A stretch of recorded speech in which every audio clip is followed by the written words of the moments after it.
आप कैसे डिफाइन करते हो? आप खुद बताइए, आप किस तरह से डिफाइन करते हो? क्योंकि आप स्टूडेंट हो, मैंने कहा ना कि आपके हाथ में ही हमारा फ्यूचर है, क्योंकि किसी ज़माने में हमारे हाथ में आई चीज़ें अब वो चीज़ें पास ऑन हो रही हैं। सर ने बिल्कुल सही बोला कि क्या कुछ बदलाव है? कुछ बदलाव है? कोई बदलाव नहीं, हमें जेनेटिक्स में बिल्कुल भी बदलाव नहीं। थोड़ी हमारी सोच में बदलाव आ चुका है, आ गया है ना। इस प्रश्न का एक उत्तर दीपा जी भी देना चाहेंगी। दीपा जी प्लीज।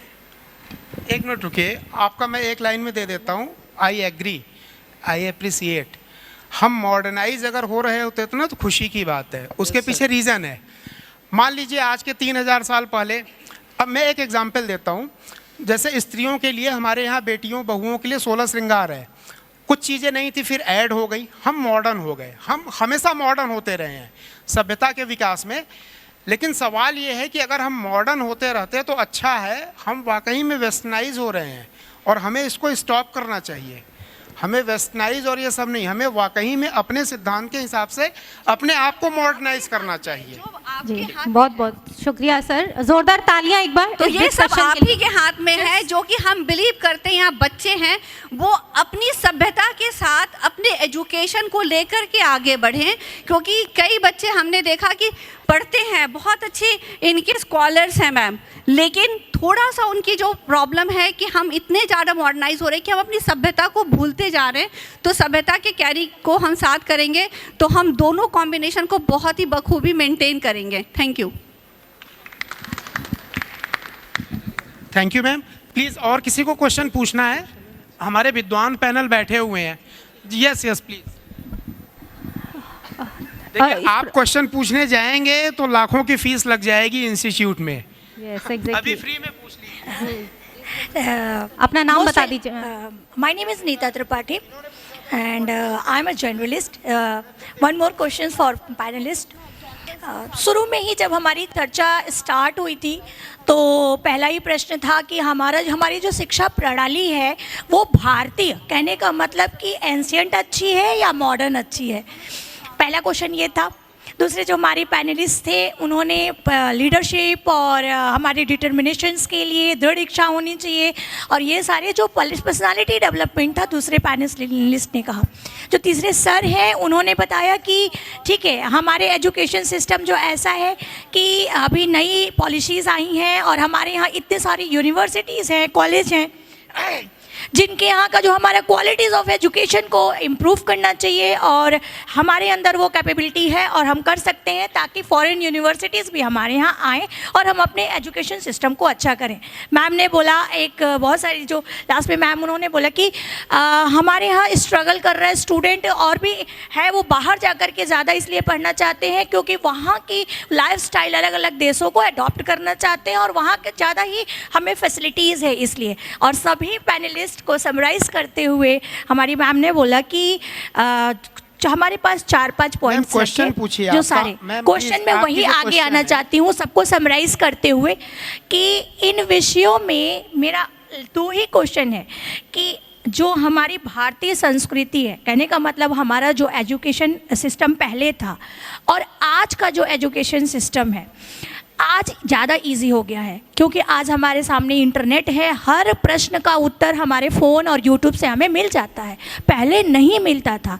तो दोनों का समावेश करते हुए हम कौन सी ऐसी प्रणाली डेवलप करें प्राइमरी एजुकेशन से लेकर हायर एजुकेशन तक कि हमारा वैल्यू ऑफ एजुकेशन भी बने, कैरेक्टर बिल्डिंग भी डेवलप हो और हम सेल्फ इंडिपेंडेंट हायर एजुकेशन में हमारा आत्मनिर्भर भारत भी बने। ये तीनों चीज़ हमारे यहाँ प्राइमरी एजुकेशन से लेकर के हायर एजुकेशन तक डेवलप हो, ये मेरा क्वेश्चन है पैनलिस्ट से। बहुत सुंदर प्रश्न। Panel experts please.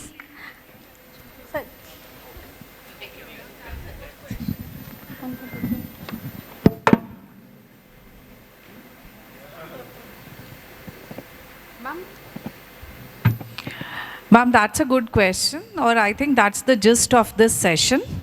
So as an academician, whatever exposure I have, I'll try to answer this.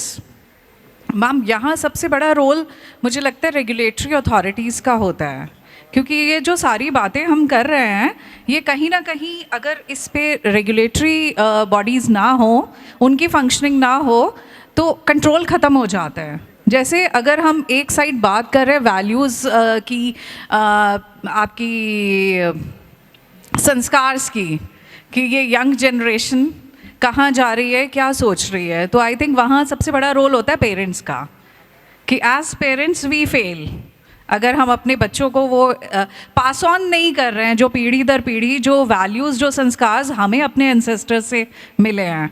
So that is one regulation जो घर से शुरू होता है.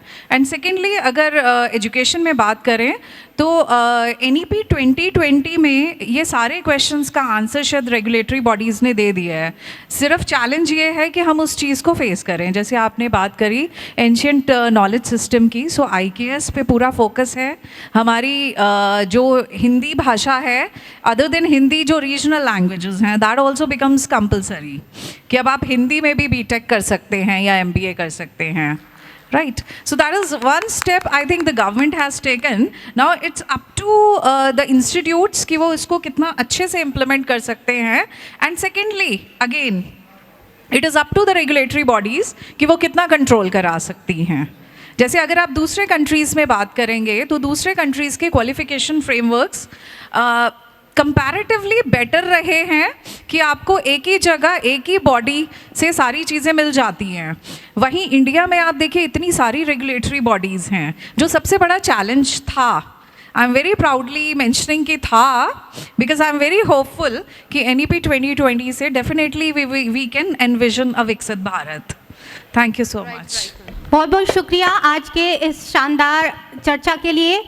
और जैसे कि बहुत सारी बातें हुई यहाँ पर, गुरु शिष्य परंपरा पर बात हुई, और देखकर बहुत अच्छा लग रहा है कि जो हमारा आज का युवा है वो सचेत है. अब हमारी प्राचीन भारतीय शिक्षा पद्धति को लेकर भी कहीं ना कहीं लौटना चाहता है अपनी जड़ों की ओर, और कहीं ना कहीं आधुनिकता के समावेश के साथ वो जुड़ना चाहता है अपनी प्राचीन भारतीय संस्कृति से.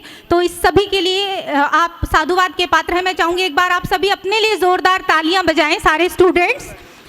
और जैसा कि गुरु शिष्य परंपरा के बारे में मैं 2 पंक्तियां कहना चाहूँगी कि भारत का इतिहास यहाँ गुरुओं को पूजा जाता है.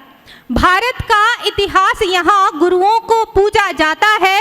कोई शीश नवाता, कोई काट अंगुष्ठ चढ़ाता है, और गुरु शिष्य की महिमा का, गुरु शिष्य की महिमा का सदियों से रहा गुणगान यहाँ.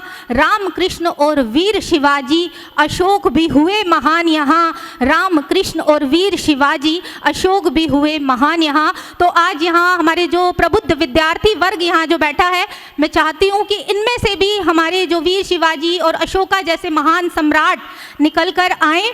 और जैसा कि हमने बात की कि फ़ॉरेन में करियर या एजुकेशन के बारे में, तो उसके लिए कि क्यों रहे सिमटकर सरहदों में, क्यों रहे सिमटकर सरहदों में, खुले अंबर में हम भी पंख फैलाएं. हर ओर सीखने के अवसर अगर, तो क्यों ना चंद कदम धरती हम भी ना पाएं, और क्यों ना चंद कदम धरती हम भी ना पाएं.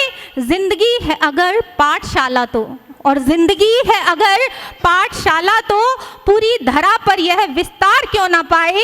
और सोचेंगे तभी तो खुलेंगे रास्ते, सोचेंगे तभी तो खुलेंगे रास्ते.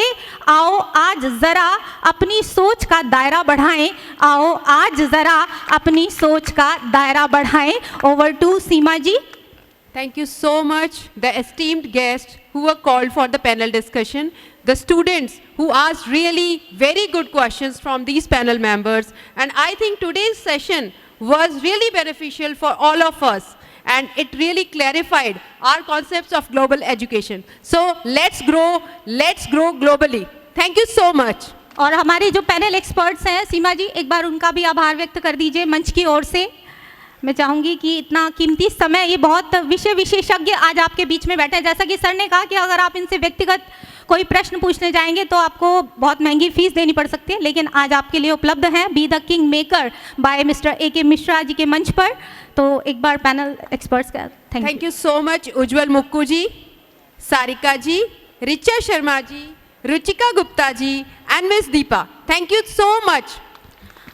और इसके बाद एक छोटा सा रंगारंग कार्यक्रम और सीधे फिर हम लंच की तरफ जाएंगे। और लंच के लिए मैं सारे स्टूडेंट्स को बता देना चाहती हूँ कि आपके लिए कैंटीन में रिफ्रेशमेंट की विशेष व्यवस्था की गई है, तो आप रिफ्रेशमेंट लंच टाइम में ज़रूर लें। और सीमा जी को मैं आमंत्रित करना चाहूँगी एक सुंदर से डांस परफॉर्मेंस के लिए। और थैंक यू जजेस, थैंक यू।